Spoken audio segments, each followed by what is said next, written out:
నెల్లూరు జిల్లా కోవూరు మండలం నందు తాళం వేసిన ఇళ్లలో దొంగతనాలను నిర్మూలించడం కోసం పోలీసు ఏర్పాటు చేసే LHMS locked house monitoring system కెమెరాలపై అవగాహన కొరకు కోవూరు సిఐ సుధాకర్ రెడ్డి మరియు కోవూరు ఎస్ఐ రంగనాథ్ గౌడ్ చేతుల మీదుగా బ్రోచర్ ఆవిష్కరణ చేసి దానిపై అవగాహన కల్పించడం జరుగుతోంది. ఈ సందర్భంగా సిఐ ఎస్ఐ సిబ్బంది ఆటోలకు, ప్రహరీ గోడలకు, బస్సులకు బ్రోచర్లను అంటించడం జరిగింది.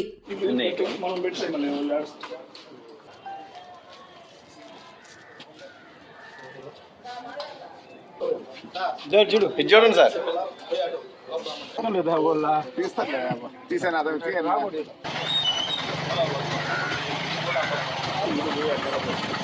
సార్ ఇటు చూడండి.